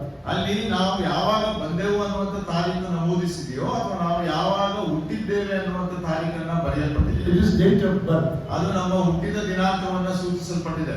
Why? ಯಾಕೆ? Before you were born, you were not there. ಯಾಕಂದ್ರೆ ನಾವು ಹುಟ್ಟುವುದಕ್ಕಿಂತ ಮೊದಲು ಯಾರು ಅಸ್ತಿತ್ವದಲ್ಲಿ ಇರಲಿಲ್ಲ. But if Christ has an Aadhaar card, ಆದರೆ ಕರ್ತನಾದ ಯೇಸು ಕ್ರಿಸ್ತನಿಗೆ ಒಂದು ವೇಳೆ ಒಂದು ಆಧಾರ್ ಕಾರ್ಡ್ ಇದ್ದಿದ್ರೆ it will be written date of coming. ಆತನು ಬಂದಂತ ದಿನಾಂಕವನ್ನ ಅಲ್ಲಿ ಬರೆಯಲ್ಪಡುತ್ತದೆ. Before he came into the world, he was living elsewhere. ಅವನು ಈ ಲೋಕಕ್ಕೆ ಬರುವುದಕ್ಕಿಂತ ಮುಂಚೆ ಬೇರೆ ಯಾವುದೋ ಸ್ಥಳದಲ್ಲಿ ಜೀವಿಸ್ತಾ ಇದ್ದ. John chapter 1. ಯೋಹಾನ ಸುವಾರ್ತೆ 1. In the beginning was the Word. ಆದಿಯಲ್ಲಿ ವಾಕ್ಯವಿತ್ತು. And the Word was with God, and the Word was God. ಆ ವಾಕ್ಯವು ದೇವರ ಬಳಿಯಲ್ಲಿತ್ತು, ಹಾಗೂ ಆ ವಾಕ್ಯವು ದೇವರಾಗಿತ್ತು. Verse 14. 14ನೇ ವಚನ. That Word became flesh and came down. ಆ ವಾಕ್ಯವೆಂಬಾತನು ನರಾವತಾರವನ್ನು ಎತ್ತಿ ನಮ್ಮ ಮಧ್ಯದಲ್ಲಿ ವಾಸಿಸಿದನು. So Christ existed before he was born in this world. ಈ ಲೋಕದಲ್ಲಿ ನಮ್ಮ ಕರ್ತನಾದ ಯೇಸು ಕ್ರಿಸ್ತನು ಜನಿಸುವುದಕ್ಕಿಂತ ಮುಂಚೆ ಅಸ್ತಿತ್ವದಲ್ಲಿ ಇದ್ದನು. That is why he said, I came. ಆದ್ದರಿಂದಲೇ ಆತನು ಹೇಳಲಿಕ್ಕೆ ಸಾಧ್ಯ ನಾನು ಬಂದಿದ್ದೇನೆ. Suppose you ask me, brother, when did you come? ನಮಗೆ ಯಾರಾದರೂ ನೀವು ಯಾವಾಗ ಬಂದ್ರಿ ಅಂತ ಕೇಳಿದ್ರೆ You are not asking when I was born. ನೀವು ನನ್ನನ್ನ ಯಾವಾಗ ಜನಿಸಿದ್ರಿ ಅಂತ ಕೇಳ್ತಾ You ಇಲ್ಲ. are asking me when did I come from Kerala to this place for the meeting. ನೀವು ಕೇಳ್ತಾ ಇದ್ದೀರಾ ಕೇರಳದಿಂದ ಈ ಸ್ಥಳಕ್ಕೆ ಈ ಕೂಟಕ್ಕೆ ಯಾವಾಗ ಬಂದ್ರಿ ಅಂತ. You know that I was living elsewhere. ಯಾಕಂದ್ರೆ ನಿಮಗೆ ಗೊತ್ತುಂಟು ನಾನು ಎಲ್ಲೋ ಒಂದು ಕಡೆ ಜೀವಿಸ್ತಾ ಇದ್ದೇನೆ. That is why you ask, when did you come? ಆದ್ದರಿಂದಲೇ ನೀವು ಕೇಳುವಂತ ಪ್ರಶ್ನೆ, ಯಾವಾಗ ಬಂದ್ರಿ? The only man who came into the world is Jesus Christ. ಒಬ್ಬನೇ ಮನುಷ್ಯ ಈ ಲೋಕದೊಳಗೆ ಬಂದನು ಎಂಬುದಾಗಿ ಹೇಳುವುದಾದ್ರೆ ಅದು ಕರ್ತನಾದ ಯೇಸು ಕ್ರಿಸ್ತನೇ. All the others were born, only one man came. ಪ್ರತಿ ಎಲ್ಲರೂ ಕೂಡ ಅವರು ಈ ಲೋಕದಲ್ಲಿ ಜನಿಸಿದಂತವರಾಗಿದ್ದಾರೆ, ಆದರೆ ಈ ಲೋಕಕ್ಕೆ ಬಂದಂತವನು ಯೇಸು ಕ್ರಿಸ್ತನು ಮಾತ್ರ ಏಕೈಕ ವ್ಯಕ್ತಿ. Because we never existed before we were born. ಯಾಕಂದ್ರೆ ನಾವು ಹುಟ್ಟುವುದಕ್ಕಿಂತ ಮೊದಲು ಅಸ್ತಿತ್ವದಲ್ಲಿ ಇರಲಿಲ್ಲ. And he always said, I came to die. ಆನಂತರ ಕರ್ತನಾದ ಯೇಸು ಕ್ರಿಸ್ತನು ಹೇಳಿದಂತ ಇನ್ನೊಂದು ಮಾತು, ಯಾವಾಗಲೂ ಆತನು ಹೇಳ್ತಾ ಇದ್ದದ್ದೇನೆಂದ್ರೆ, ನಾನು ನನ್ನ ಪ್ರಾಣವನ್ನ ಕೊಡ್ಲಿಕ್ಕೆ ಬಂದಿದ್ದೆ. Repeatedly he talked about it. ಪ್ರತಿ ಸಲ ಬಾರಿ ಆತನು ಹೇಳ್ತಾನೆ ಈ ಮಾತನ್ನ, ನಾನು ಪ್ರಾಣವನ್ನ ಕೊಡ್ಲಿಕ್ಕೆ ಬಂದಿದ್ದೇನೆ. We don't want to talk even once about our dying. ನಾವು ನಮ್ಮ ಮರಣದ ಕುರಿತು ಒಂದು ಸಲವಾದ್ರೂ ಮಾತಾಡ್ಲಿಕ್ಕೆ ಇಷ್ಟಪಡೋದು. But Jesus always talked about his death. ಆದ್ರೆ ನಮ್ಮ ಕರ್ತನಾದ ಯೇಸು ಕ್ರಿಸ್ತನು ಯಾವಾಗಲೂ ತನ್ನ ಮರಣದ ಕುರಿತು ಪ್ರಸ್ತಾಪಿಸ್ತಾನೆ. Look at this in Mark chapter 16, Matthew 16. ಮತ್ತಾಯ ಸುವಾರ್ತೆ 16ನೇ ಅಧ್ಯಾಯದಲ್ಲಿ ಮಾತನ್ನು ನೋಡೋಣ. There he is having a talk with Peter. ಅಲ್ಲಿ ಆತನು ಪೇತ್ರನೊಂದಿಗೆ ಮಾತಾಡ್ತಾ ಇದ್ದಾನೆ. In Mark 16 and verse 21. ಮತ್ತಾಯ ಸುವಾರ್ತೆ 16ನೇ ಅಧ್ಯಾಯ 21ನೇ ವಚನ. From that time Jesus began to show to his disciples that he must go to Jerusalem and suffer many things from the elders and chief priests and scribes and be killed and be raised in the third day. ಅಂದಿನಿಂದ ಯೇಸು ಮತ್ತಾಯ 16:21 ಅಂದಿನಿಂದ ಯೇಸು ಕ್ರಿಸ್ತನು ತಾನು ಯೆರೂಸಲೇಮಿಗೆ ಹೋಗಿ ಅಲ್ಲಿ ಹಿರಿಯರಿಂದಲೂ ಮಹಾಯಾಜಕರಿಂದಲೂ ಶಾಸ್ತ್ರಿಗಳಿಂದಲೂ ಬಹು ಕಷ್ಟಗಳನ್ನು ಅನುಭವಿಸಿ ಕೊಲ್ಲಲ್ಪಟ್ಟು ಮೂರನೆಯ ದಿನದಲ್ಲಿ ಜೀವಿತನಾಗಿ ಎಬ್ಬಿಸಲ್ಪಡಬೇಕೆಂದು ತನ್ನ ಶಿಷ್ಯರಿಗೆ ತಿಳಿಸುವುದಕ್ಕೆ ಪ್ರಾರಂಭಿಸಿದರು. From that day onwards, ಆ ದಿನದಿಂದ, ಅವನು ಬಂದ ದಿನದಿಂದ Jesus began to talk about it. ಆ ಕರ್ತನಾದ ಯೇಸು ಕ್ರಿಸ್ತನು ಈ ವಿಷಯದ ಕುರಿತು ಮಾತಾಡಲಿಕ್ಕೆ ಪ್ರಾರಂಭಿಸಿದ. Not just one day. ಒಂದು ದಿವಸ ಮಾತ್ರವಲ್ಲ. From that day he began. ಆ ದಿನದಿಂದ ಮುಂದಕ್ಕೆ.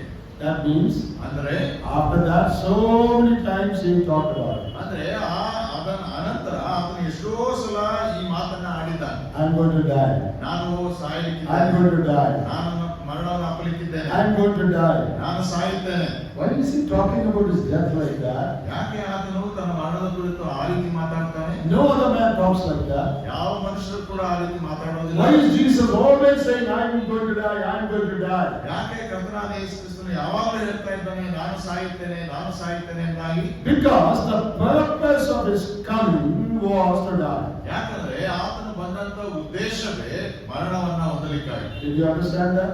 ಅದನ್ನ ನೀವು ಅರ್ಥ The ಮಾಡ್ಕೊಂಡಿದ್ದೀರಾ? purpose of our life is to live.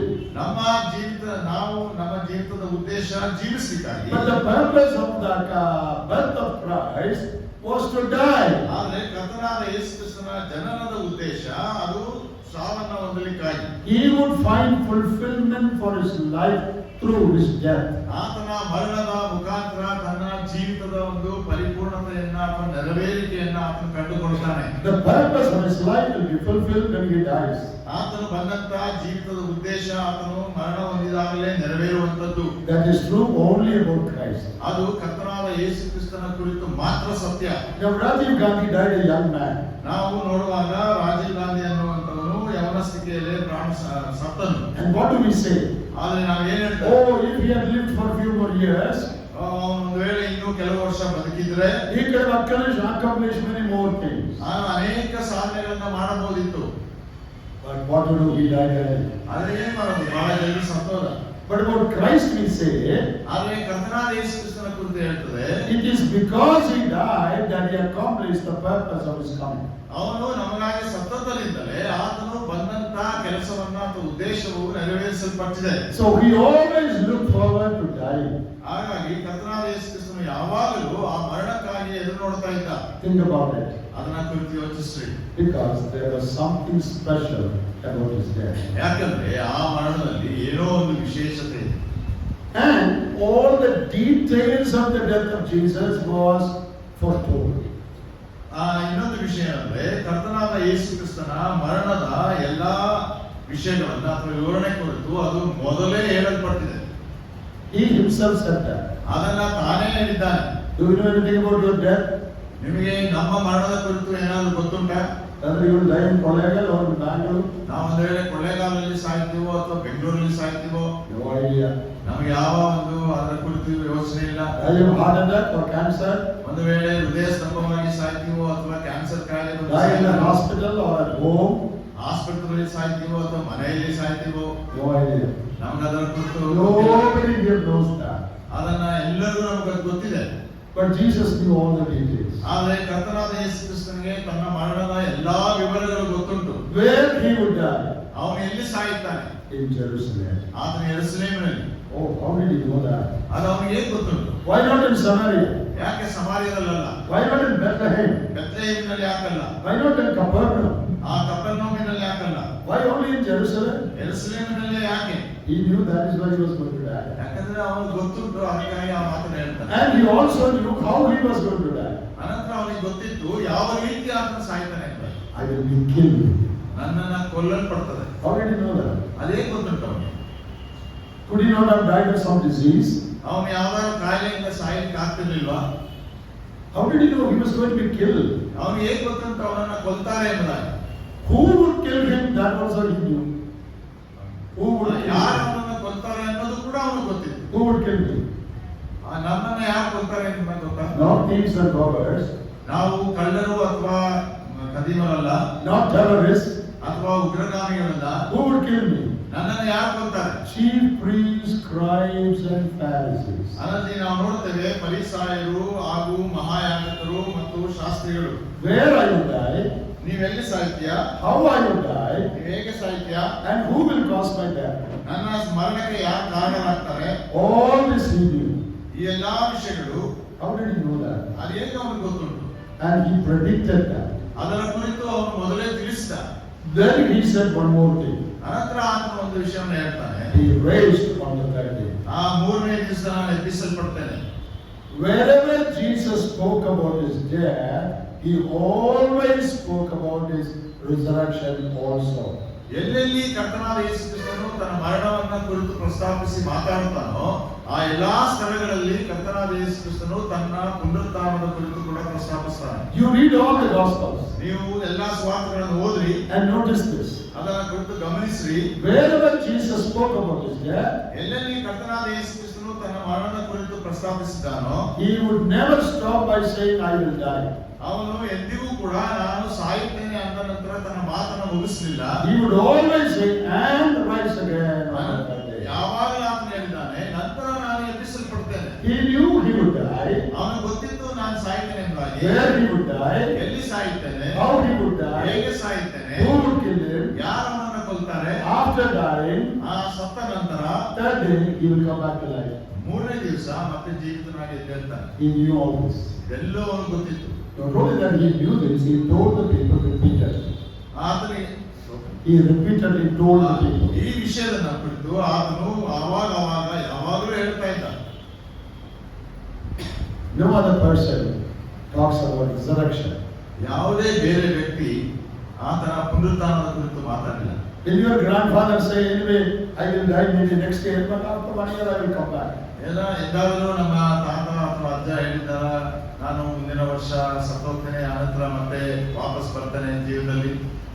Will your mother say that? ನಮ್ಮ ತಾಯಿ ಯಾರಾದ್ರೂ ಹೇಳಿದಾರ, Oh, I am dying now. I am dying now. ಓ ನಾನೀಗ ಸಾಯ್ತಾ ಇದ್ದೇನೆ, But my children don't cry. After 1 week I will come back. ಆನಂತರ ನನ್ನ ಮಕ್ಕಳು ಹೇಳಿದಾರೆ, ನಾನು ಒಂದು ವಾರ ಆದ ನಂತರ ಮತ್ತೆ ಬರ್ತೇನೆ. Did your mother say like that any time? ಯಾರಾದ್ರೂ ನಿಮ್ಮ ತಾಯಿಯಂದ್ರೆ ಹೇಳಿದಾರ? Anyone said like that? ಯಾರಾದ್ರೂ ಆ ರೀತಿ ಹೇಳಿದಾರ? Nobody said like that. ಯಾರು ಕೂಡ ಹಾಗೆ ಹೇಳಿಲ್ಲ. Jesus said, ಯೇಸು ಕ್ರಿಸ್ತನು ಹೇಳಿದ್ದು, I will die. ನಾನು ಸಾಯ್ತೇನೆ, Come back. ಮತ್ತೆ ವಾಪಸ್ ಬರ್ತೇನೆ. By all this, I wanted to show you that the death of the Lord Jesus was unique. It had a very special meaning. ಇದೆಲ್ಲದರ ಮುಖಾಂತರ ನಾನು ನಿಮಗೆ ತಿಳಿಸಲು ಇಷ್ಟಪಡುವಂಥದ್ದು ಏನಂದ್ರೆ, ನಮ್ಮ ಕರ್ತನಾದ ಯೇಸು ಕ್ರಿಸ್ತನ ಮರಣ ಅದು ಅದ್ವಿತೀಯವಾದಂತಹ ಮರಣ, ಮತ್ತು ಆ ಮರಣದಲ್ಲಿ ಒಂದು ಏನೋ ಬಹಳ ವಿಶೇಷತೆ. He came to die. ಆತನು ಸಾಯಲಿಕ್ಕಾಗಿ ಬಂದ. His death is remembered. ಆತನ ಮರಣ ಜ್ಞಾಪಿಸಲ್ಪಡುತ್ತದೆ. He told his disciples to preach his death everywhere. ಆತನು ತನ್ನ ಶಿಷ್ಯರಿಗೆ ಎಲ್ಲಾ ಕಡೆಗೆ ಹೋಗಿ ನನ್ನ ಮರಣದ ಕುರಿತು ಪ್ರಚಾರ ಮಾಡ್ರಿ. He looked forward to his death. ಆತನು ತನ್ನ ಮರಣದ ದಿನವನ್ನ ಎದುರು ನೋಡ್ತಾ ಇದ್ದ. He came from heaven to die. ಆತನು ಪರಲೋಕದಿಂದ ಬಂದದ್ದೇ ಮರಣ ಹೊಂದಲಿಕ್ಕಾಗಿ. Why is it so? ಯಾಕೆ?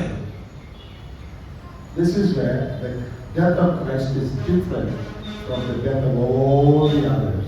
ಈ ವಿಷಯದಲ್ಲಿ ಬೇರೆಯವರೆಲ್ಲರ ಮರಣಕ್ಕಿಂತ ನಮ್ಮ ಕರ್ತನಾದ ಯೇಸು ಕ್ರಿಸ್ತನ ಮರಣ ವಿಶಿಷ್ಟವಾದದ್ದು ಮತ್ತು ವ್ಯತ್ಯಾಸವುಳ್ಳದು.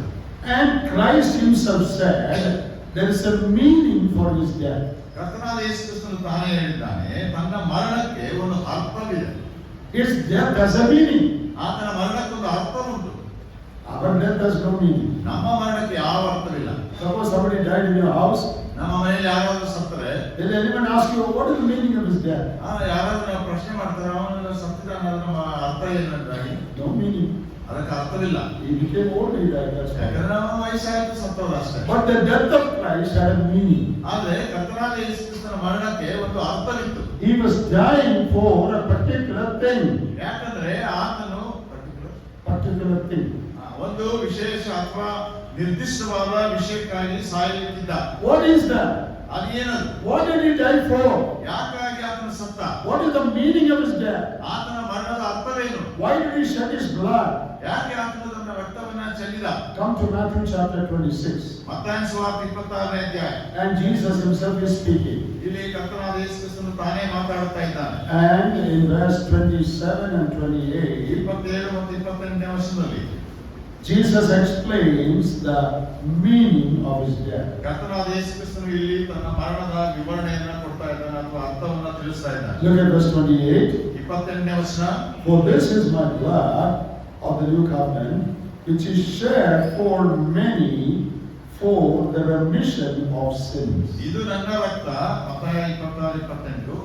ಇದು ನನ್ನ ರಕ್ತ, ಇದು ಒಡಂಬಡಿಕೆಯ ರಕ್ತ, ಇದು ಪಾಪಗಳ ಕ್ಷಮೆಗಾಗಿ ಬಹು ಜನರಿಗೋಸ್ಕರ ಸುರಿಸಲ್ಪಡುವ ರಕ್ತ. My blood is going to be shed for the remission of your sins.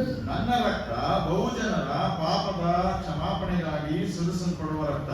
Here we come to the most important part. ಇಲ್ಲಿ ನಾವು ಬಹಳ ಪ್ರಾಮುಖ್ಯವಾದ ಒಂದು ಅಂಶಕ್ಕೆ ಬರ್ತೇವೆ. My dear young people, ನನ್ನ ಪ್ರಿಯ ಯೌವನಸ್ಥರೇ, my dear children, ನನ್ನ ಪ್ರಿಯ ಮಕ್ಕಳೇ, my dear elderly ones, ನನ್ನ ಪ್ರಿಯ ಹಿರಿಯರೇ, this is the meaning of the death of Christ.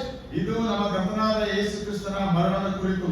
He gave his blood that our sins can be washed and forgiven.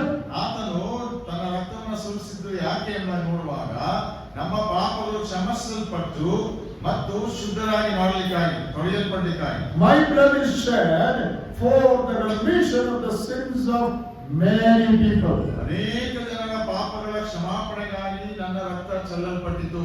That means the death of Christ, shedding of his blood, was for the forgiveness of your sins. ಅಂದರೆ ನಿಮ್ಮ ಪಾಪಗಳ ಕ್ಷಮಾಪಣೆಗಾಗಿ ಆತನು ತನ್ನ ರಕ್ತವನ್ನ ಸುರಿಸಿದನು ಎಂಬುದಾಗಿ ಅರ್ಥ. Have you realized that? ಅದನ್ನ ನೀವು ತಿಳ್ಕೊಳ್ತಾ ಇದ್ದೀರಾ? Have you understood that the death of Christ was not just like any other death, but his death was for the forgiveness of my sins?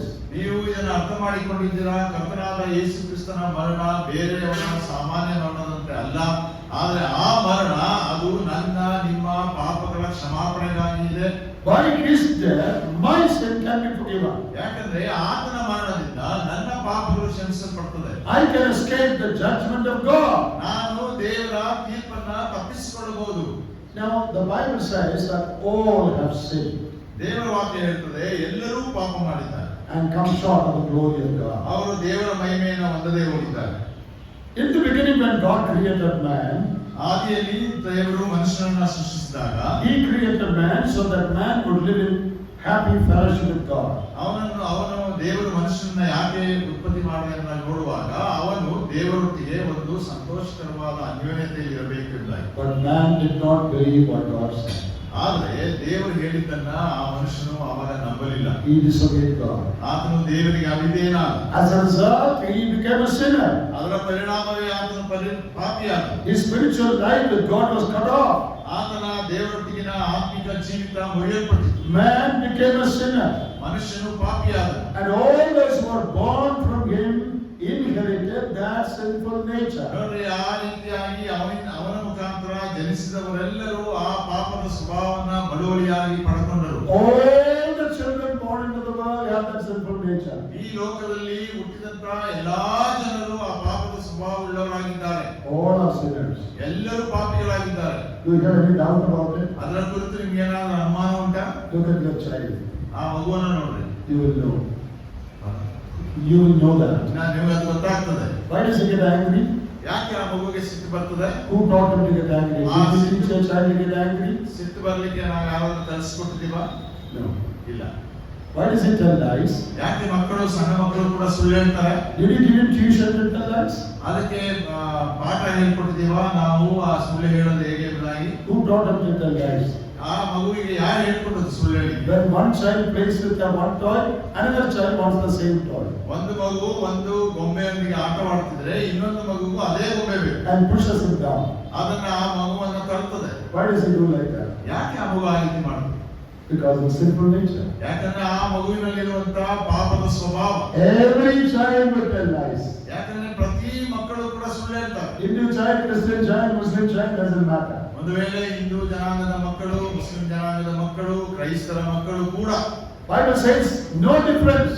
ಯಾಕಂದ್ರೆ ವಾಕ್ಯ ಹೇಳ್ತದೆ, ಸತ್ಯವೇದ ಹೇಳ್ತದೆ, ಯಾವ ವ್ಯತ್ಯಾಸವಿಲ್ಲ. The heart of every man is the same. ಯಾಕಂದ್ರೆ ಪ್ರತಿಯೊಬ್ಬ ಮನುಷ್ಯನ ಹೃದಯ ಒಂದೇ. The only difference between us and Americans, ನಮ್ಮಗೂ ಮತ್ತು ಅಮೆರಿಕ ದೇಶದವರಿಗಿರುವಂತಹ ಒಂದೇ ಒಂದು ವ್ಯತ್ಯಾಸವೇನೆಂದ್ರೆ they tell lie in English, we tell lie in Kannada. That's all. ಅವರು ಇಂಗ್ಲಿಷ್ ಅಲ್ಲಿ, ಆಂಗ್ಲ ಭಾಷೆಯಲ್ಲಿ ಸುಳ್ಳು ಹೇಳ್ತಾರೆ, ನಾವು ಕನ್ನಡ ಭಾಷೆಯಲ್ಲಿ All tell lies. ಎಲ್ಲರೂ ಸುಳ್ಳು ಹೇಳ್ತಾರೆ. Our skin may be little black. ಒಂದು ವೇಳೆ ನಮ್ಮ ಚರ್ಮ ಸ್ವಲ್ಪ ಕಪ್ಪಾಗಿರ್ಬೋದು, Their skin may be very white. ಅವರ ಚರ್ಮ ಬಹಳ ಬೆಳ್ಳಗಿರ್ಬೋದು. But if you unskin all of us, everybody's heart is black. ಎಲ್ಲ ಆದ್ರೆ ಅವರೆಲ್ಲರ ಚರ್ಮವನ್ನ ಕೀಳುವಾಗ ಎಲ್ಲ ಒಂದೇ ರೀತಿಯಾಗಿರ್ತದೆ. Everybody's heart is black. Heart is black. ಪ್ರತಿಯೊಬ್ಬರ ಹೃದಯ ಕಪ್ಪಗೆ ಇರುವುದು. Sin everywhere, all over the world. ಯಾಕಂದ್ರೆ ಪಾಪ ಎಲ್ಲಾ ಕಡೆ ಉಂಟು. Terrible. ಬಹಳ ಭಯಂಕರವಾದ. That is what sin has done. ಅದೇ ಪಾಪ ಮಾಡಿದೆ. We do things we should not do. ನಾವು ಏನು ಮಾಡಬಾರದು ಅದನ್ನು ಮಾಡ್ತೇವೆ. Knowing that this is wrong, we go ahead and do it.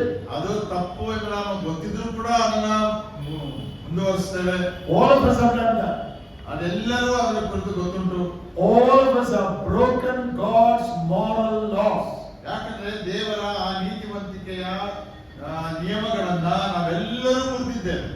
You have done things you should not have done. ನೀವೇನು ಮಾಡಬಾರದಿತ್ತು ಅದನ್ನ ಮಾಡಿದ್ದೀರಾ. You knew that was wrong. ನಮಗೆ ಗೊತ್ತುಂಟು ಅದು ತಪ್ಪೇ ಎಂಬುದಾಗಿ. Still you did it. ಆದರೂ ಕೂಡ ನಾವು ಅದನ್ನು ಮಾಡಿದ್ದೇವೆ. You stand guilty before a holy God. ಯಾಕಂದ್ರೆ ಆ ಪರಿಶುದ್ಧ ದೇವರ ಮುಂದೆ ನಾವು ಅಪರಾಧಿಗಳಾಗಿ ನಿಂತುಕೊಳ್ಳಬೇಕು. By nature we are sinners. ನಾವು ಪ್ರಕೃತಿಯಿಂದಲೂ ಸ್ವಭಾವದಿಂದಲೂ ಪಾಪಿಗಳೇ. By choice and actions we are sinners. ನಾವು ಆಲಿಸುವಂತದ್ದು ಕೂಡ ಮತ್ತು ನಮ್ಮ ಕ್ರಿಯೆಗಳ ಮುಖಾಂತರ ಪಾಪಿಗಳಾಗಿದ್ದೇವೆ. God being holy, ದೇವರು ಪರಿಶುದ್ಧನಾಗಿದ್ದಾನೆ. He must punish sin. ನಾವಿಂದ ಪಾಪವನ್ನ ಆತನು ಶಿಕ್ಷಿಸ್ತಾನೆ. You know what is the punishment of sin? ಪಾಪಕ್ಕೆ ಇರುವಂತಹ ಶಿಕ್ಷೆ ಗೊತ್ತಾ? Romans 6:23. ನಾವು ರೋಮಪುರಪತ್ರಿಕೆ 6:23. The wages of sin is death. ಪಾಪವು ಕೊಡುವಂತಹ ಸಂಬಳ ಮರಣ. Not only physical death. ನಮ್ಮ ಶಾರೀರಿಕ ಮರಣ ಮಾತ್ರವಲ್ಲ, It is eternal separation from God. ಅದು ನಿತ್ಯತ್ವವಾಗಿ ದೇವರೊಟ್ಟಿಗಿನ ಸಂಬಂಧವನ್ನ ಕಡಿದುಕೊಳ್ಳುವುದು. That is called hell. ಅದೇ ನರಕ ಅನ್ನುವಂಥದ್ದು. Do you know what hell is? ನರಕ ಅಂದ್ರೆ ಏನ್ ಗೊತ್ತುಂಟಾ? There is fire there. ಅಲ್ಲಿ ಬೆಂಕಿ ಉಂಟು. There are worms there. ಅಲ್ಲಿ ಹುಳಗಳು ಉಂಟು. There is crying and gnashing of teeth. ಅಲ್ಲಿ ಕಟಕಟನೆ ಹಲ್ಲು ಕಡಿಯೋಣ ಉಂಟು ಮತ್ತು ಅಳುವುದುಂಟು. More than all that, ಅದೆಲ್ಲಕ್ಕಿಂತ ಹೆಚ್ಚಾಗಿ there is a terrible pain that you experience because you are forsaken by God. ಯಾಕಂದ್ರೆ ಅಲ್ಲಿ ಒಂದು ಭಯಂಕರವಾದ ನೋವನ್ನು ನಾವು ಅನುಭವಿಸ್ತೇವೆ. ಯಾಕಂದ್ರೆ ನಾವು ದೇವರನ್ನ ತೊರೆದಿದ್ದೇವೆ. Hell is a place where God forsakes a sinner forever.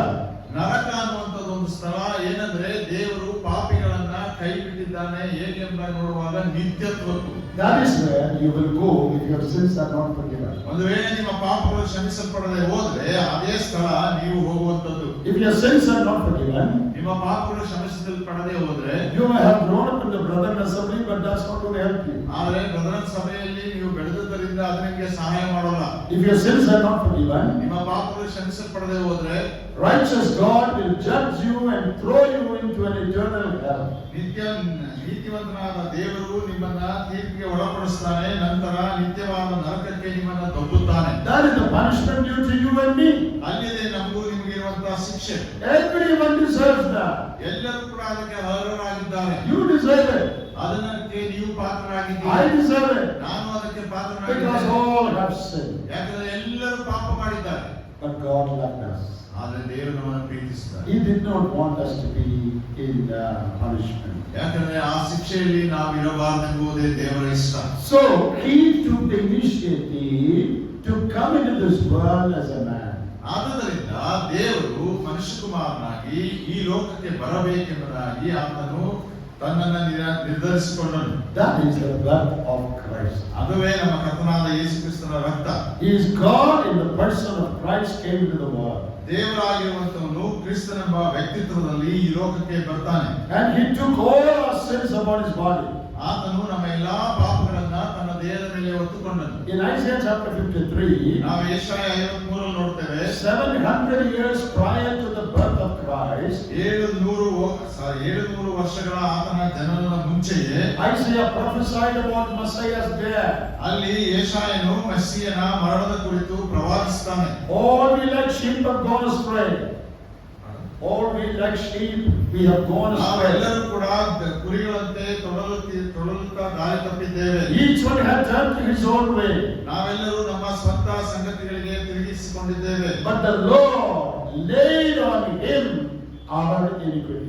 ಯಾಕಂದ್ರೆ ನಮ್ಮ ಎಲ್ಲ ಅಪರಾಧಗಳನ್ನ ಕರ್ತನು ಆತನ ಮೇಲೆ ಹಾಕಿದನು. 1 Peter 2:24. ನಾವು ಮೊದಲನೇ paper 2:24. Peter says Jesus bore our sins when he went to the cross. ಪೇತ್ರನು ಹೇಳ್ತಾನೆ, ಕರ್ತನಾದ ಯೇಸು ಕ್ರಿಸ್ತನು ನಮ್ಮ ಪಾಪಗಳನ್ನ ಹೊತ್ತುಕೊಂಡು ಆ ಶಿಲುಬೆ ಕಂಬಕ್ಕೆ ಏರಿಸಲ್ಪಟ್ಟನು. John the Baptist saw Jesus and said, ಸ್ನಾನಿಕನಾದ ಯೋಹಾನನು ಕರ್ತನಾದ ಯೇಸು ಕ್ರಿಸ್ತನ ನೋಡುತ್ತಾ ಹೇಳಿದನು, Behold the Lamb of God that takes away the sin of the whole world. ಇಗೋ ದೇವರ ಯಜ್ಞಕ್ಕೆ ನೇಮಿಸಿದ ಕುರಿಮರಿ, ಇದು ಇಡೀ ಲೋಕದ ಪಾಪವನ್ನ ನಿವಾರಣೆ ಮಾಡುತ್ತದೆ ಎಂದಾಗಿ. Have you ever heard of anyone who took away the sin of the whole world? ಈ ಪ್ರಪಂಚದಲ್ಲಿ ಯಾರಾದರೂ ಒಬ್ಬರು ನಮ್ಮ ಪಾಪಗಳನ್ನ ತೆಗೆಯಲಿಕ್ಕಾಗಿ ಹೊತ್ತುಕೊಂಡದ್ದು ನೋಡಿದ್ದೀರಾ? Do you know of anyone who died for your sins? ನಿಮ್ಮ ಪಾಪಗಳಿಗಾಗಿ ಯಾರಾದರೂ ಸತ್ತದ್ದು ನಿಮಗೆ ಪರಿಚಯ ಉಂಟಾ? That is what Jesus did. ಅದನ್ನೇ ಕರ್ತನಾದ ಯೇಸು ಕ್ರಿಸ್ತನು ಮಾಡಿದ್ದು. In those hours of darkness, ಆ ಕತ್ತಲೆಯ ಸಮಯಗಳಲ್ಲಿ Jesus cried out with a loud voice, ದೊಡ್ಡ ಶಬ್ದದೊಂದಿಗೆ ಆತನು ಕೂಗಿದ್ದೇನೆ, my God, why hast thou forsaken me? ನನ್ನ ದೇವರೇ, ಯಾಕೆ ನನ್ನನ್ನು ಕೈಬಿಟ್ಟಿದ್ದೀ? What is the meaning of that cry? ಆ ಮಾತಿನ ಅಥವಾ ಅಳುವಿನ ಕೂಗಿನ ಅರ್ಥವೇನು? Jesus was experiencing what it means to be forsaken of God. ಕರ್ತನಾದ ಯೇಸು ಕ್ರಿಸ್ತನು ತನ್ನ ತಂದೆ ಆತನು ಅವನನ್ನ ಕೈ ಬಿಡುವಂತಹ ಸಂಗತಿಗಳ ಅನುಭವವನ್ನ ಆತನು ಹೊಂದುತ್ತಿದ್ದ. That is a pain we should have experienced in hell. ನಮಗೆ ಆ ನೋವನ್ನ ನಾವು ಅದನ್ನ ನರಕದಲ್ಲಿ ಅನುಭವಿಸ್ತೇವೆ. God should have forsaken us. ಯಾಕಂದ್ರೆ ದೇವರವಾಗ ನಮ್ಮನ್ನ ಕೈ ಬಿಡ್ತಾನೆ. God should have forsaken you. ದೇವರು ನಿಮ್ಮನ್ನ ಕೈ ಬಿಡ್ತಾನೆ. You should have experienced that pain. ಆ ನೋವನ್ನು ನಾವು ಅನುಭವಿಸಬೇಕಾಗಿತ್ತು. But Jesus took the pain of all the people in the world. ಆದ್ರೆ ಕರ್ತನಾದ ಯೇಸು ಕ್ರಿಸ್ತನು ಪ್ರಪಂಚದ ಎಲ್ಲಾ ಜನರ ದೇವರು ಕೈ ಬಿಡುವಂತಹ ಆ ನೋವನ್ನ ಆತನು ತೆಗೆದುಕೊಂಡ. He bore it upon himself. ಆತನು ತನ್ನನ್ನೇ ಅರ್ಪಿಸಿಕೊಂಡ. And that is the meaning of saying, why have you forsaken me? ಅದಕ್ಕೆ ಆ ಮಾತಿಗಿರುವಂತಹ ಅರ್ಥ ಅದುವೇ ಆಗಿದೆ, ಯಾಕೆ ನನ್ನನ್ನ ಕೈ ಬಿಟ್ಟಿದ್ದೀರಿ? We should have been forsaken by God. ಯಾಕಂದ್ರೆ ನಾವು ಕೈ ಬಿಡಲ್ಪಡಬೇಕು. But that pain of being forsaken by God, Jesus suffered in our place. ನೋಡ್ರಿ, ಆದ್ದರಿಂದ ಆ ಒಂದು ನಮ್ಮ ಸ್ಥಾನದಲ್ಲಿ ಕೈ ಬಿಡಲ್ಪಡಬೇಕಾದಂತ ಆ ಮರಣ ಮತ್ತು ನೋವನ್ನ ಕರ್ತನಾದ ಯೇಸು ಕ್ರಿಸ್ತನು ನಮಗಾಗಿ ಅನುಭವಿಸಿದನು. He was held responsible for all your sins. ನಮ್ಮ ಎಲ್ಲಾ ಪಾಪಗಳಿಗೆ ಆತನ ಜವಾಬ್ದಾರಿ ಹೊಂದಿದ. Oh, the dirty things you have done secretly. ಯಾಕಂದ್ರೆ ಗುಪ್ತವಾಗಿ ನಾವು ಮಾಡಿದಂತ ಕೆಟ್ಟ ಸಂಗತಿಗಳು Your parents don't know. ನಮ್ಮ ತಂದೆ ತಾಯಿಗೆ ಗೊತ್ತಿಲ್ಲ, Your elders don't know. ನಮ್ಮ ಹಿರಿಯರಿಗೆ ಗೊತ್ತಿಲ್ಲ. And you have done many wrong things in your secret life. ನಮ್ಮ ಗುಪ್ತ ಜೀವಿತಗಳಲ್ಲಿ ಅನೇಕ ತಪ್ಪುಗಳನ್ನು ಮಾಡಿದ್ದೇವೆ. You need to be punished for that. ಅದಕ್ಕಾಗಿ ನಾವು ಶಿಕ್ಷಿಸಲ್ಪಡಬೇಕು. God knows that. ಅದು ದೇವರಿಗೆ ಗೊತ್ತಿದೆ.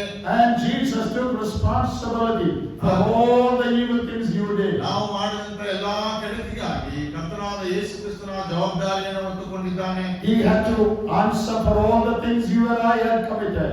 ಆತನು ನಾನು ನೀನು ಮಾಡಿದ ಎಲ್ಲಾ ವಿಷಯಗಳಿಗಾಗಿ ತಪ್ಪುಗಳಿಗಾಗಿ ಉತ್ತರ ಕೊಟ್ಟಿದ್ದಾನೆ. All our sins were laid upon him. ನಮ್ಮ ಎಲ್ಲಾ ಪಾಪಗಳು ಆತನ ಮೇಲೆ ಹಾಕಲ್ಪಟ್ಟಿವೆ. That is why he suffered and cried, my God, why you have forsaken me. ಆದ್ದರಿಂದಲೇ ಆತನು ಹಿಂಸೆಗೆ ಒಳಪಟ್ಟಂತನಾಗಿ ಕೂಗಿಕೊಂಡದ್ದೇನೆಂದರೆ, ನನ್ನ ದೇವರೇ ಯಾಕೆ ನನ್ನ ಕೈ ಬಿಟ್ಟಿದ್ದೀರಿ? My dear friend, this is not just a story. ನನ್ನ ಪ್ರಿಯ ಸ್ನೇಹಿತರೆ, ಇದು ಒಂದು ಬರೀ ಕಥೆಯಲ್ಲ. This is not a myth. ಇದು ಒಂದು ಪುರಾಣವಲ್ಲ. This is not something that people just say. ಇದು ಯಾವ ಜನರು ಸುಮ್ಮನೆ ಸಾಮಾನ್ಯವಾಗಿ ಹೇಳುವಂತ ಮಾತಲ್ಲ. This is God's provision for man's salvation. ಇದು ದೇವರ ಒಂದು ಅನುಗ್ರಹ, ಏನಂದ್ರೆ ಮನುಷ್ಯನ ರಕ್ಷಣೆಗಾಗಿ. This was not found out by man. ಇದನ್ನ ಮನುಷ್ಯರು ಕಂಡು ಹಿಡಿದುದಲ್ಲ. I will tell you a proof for that. ಇದರ ಕುರಿತು ಒಂದು ಪುರಾವೆಯನ್ನು ನಾನು ಹೇಳ್ತೇನೆ, ಅದನ್ನು ಕೊಡ್ತೇನೆ. Death of Christ on the cross and salvation through his death was not invented by any man. ನೋಡ್ರಿ, ಕರ್ತನಾದ ಯೇಸು ಕ್ರಿಸ್ತನ ಶಿಲುಬೆಯ ಮರಣ ಮತ್ತು ಅದರ ಮುಖಾಂತರ ಬರುವಂತ ಆ ಒಂದು ರಕ್ಷಣೆ ಅನ್ನುವಂಥದ್ದು ಯಾವ ಮನುಷ್ಯನು ಕೂಡ ಕಂಡು ಹಿಡಿದದ್ದಲ್ಲ. Now in a country called Saudi Arabia, ಅನ್ನುವಂತ ದೇಶದಲ್ಲಿ there is a king. ಅಲ್ಲಿ ಒಬ್ಬ ಅರಸನಿದ್ದಾನೆ. And people who commit offenses, they are beheaded, their head is cut off. ಅಲ್ಲಿ ಯಾರು ಜನರು ತಪ್ಪುಗಳನ್ನ ಮಾಡುವಂತವರಾಗಿದ್ದಾರೋ ಅವರ ತಲೆಯನ್ನ ಒಯ್ತಾರೆ ಅಥವಾ ಕಡಿಯುತ್ತಾರೆ. Suppose someone committed an offense against the king. ಒಂದು ವೇಳೆ ಯಾರೋ ಒಬ್ಬನು ಆ ಅರಸನ ವಿರುದ್ಧ ತಪ್ಪನ್ನ ಮಾಡಿದ, and he should be beheaded. ಅವನ ತಲೆಯನ್ನ ಕಡಿಯಬೇಕು. But the king says, ಆದ್ರೆ ಅರಸನ ಹೇಳ್ತಾನೆ, you who are his friends, ನೀವು ಅವನ ಸ್ನೇಹಿತರಾಗಿದ್ದೀರಿ, if you can find out a way by which he can escape, ಒಂದು ವೇಳೆ ಆತನು ತಪ್ಪಿಸಿಕೊಳ್ಳುವಂತ ಒಂದು ಮಾರ್ಗವನ್ನ ನೀವು ಕಂಡುಹಿಡಿಯುವುದಾದ್ರೆ, if you can give me some compensation, ನೀವು ನನಗೆ ಏನಾದರೂ ಒಂದು ಅದಕ್ಕೆ ಬದಲಾಗಿ ಕೊಡುವುದಾದ್ರೆ, I will set him free. ಅವನನ್ನ ನಾನು ಸ್ವತಂತ್ರವಾಗಿ ಬಿಟ್ಬಿಡ್ತೇನೆ. So all his friends and all the wise men in the country, they think together. ಅಲ್ಲಿ ಅವನ ಎಲ್ಲಾ ಸ್ನೇಹಿತರು ಮತ್ತು ಅವನ ಎಲ್ಲಾ ಬುದ್ಧಿವಂತರು ಜನರು ಒಟ್ಟಿಗೆ ಸೇರಿ ಯೋಚನೆ ಮಾಡಿದ್ರು. Oh, how to save our friend from death. ಹೇಗೆ ನಮ್ಮ ಸ್ನೇಹಿತನನ್ನ ಮರಣದಿಂದ ಕಾಪಾಡಬೇಕು? He deserves punishment because he did an offense. ಯಾಕಂದ್ರೆ ಅವನು ತಪ್ಪು ಮಾಡೋದ್ರಿಂದ ಆ ಶಿಕ್ಷೆಗೆ ಆತನು ಅರ್ಹನಾಗಿದ್ದಾನೆ. Suppose you are in that group. ಒಂದು ವೇಳೆ ನೀವು ಆ ಗುಂಪಿನಲ್ಲಿದ್ದರೆ, what will you tell the king? ನೀವು ಅರಸನಿಗೆ ಏನ್ ಹೇಳ್ತೀರಿ? All of us are thinking, ಎಲ್ಲರೂ ಯೋಚನೆ ಮಾಡ್ತಾ ಇದ್ದೀರಾ, how to save this man. ಹೇಗೆ ಇವನನ್ನ ರಕ್ಷಿಸಬೇಕು? Maybe we will collect lakhs of rupees. ಒಂದು ವೇಳೆ ನಾವು ಲಕ್ಷ ಹಣವನ್ನ ಕೂಡಿಸೋಣ, and we will give to the king. ಅದನ್ನ ಅರಸನಿಗೆ ಕೊಡೋಣ. 50 lakhs rupees we will give. 50 lakh ಅರಸನಿಗೆ ಕೊಡೋಣ. And release our friend. ಅನಂತರ ನಮ್ಮ ಸ್ನೇಹಿತರನ್ನ ಬಿಡುಗಡೆಗೊಳಿಸೋಣ. Yeah, that is sensible. That's good idea. ಅದು ಒಳ್ಳೆ ಒಂದು ಮಾತೆ, ಯೋಚನೆ. Now listen to what I am going to say next. ಆದ್ರೆ ನಾನು ಹೇಳೋದನ್ನ ಈಗ ಕೇಳಿ. Will anybody say, oh, I have an idea? ಯಾರಾದ್ರೂ ಒಬ್ರು ಹೇಳ್ತಾರ, ನನಗೊಂದು ಆಲೋಚನೆ ಉಂಟು. Instead of cutting his head, ಅವನ ಶಿರಚ್ಛೇದನ ಮಾಡುವ ಬದಲು let the king be beheaded. ಅರಸನನ್ನೇ ಶಿರಚ್ಛೇದನ ಮಾಡೋಣ and release him. ಅವನನ್ನ ಬಿಡುಗಡೆಗೊಳಿಸೋಣ. Will anybody say that? ಯಾರಾದ್ರೂ ಒಬ್ರು ಹೇಳಿದ್ರ? Will anybody say that? ಯಾರಾದ್ರೂ ಒಬ್ರು ಹೇಳ್ತಾರ? Let the judge be punished.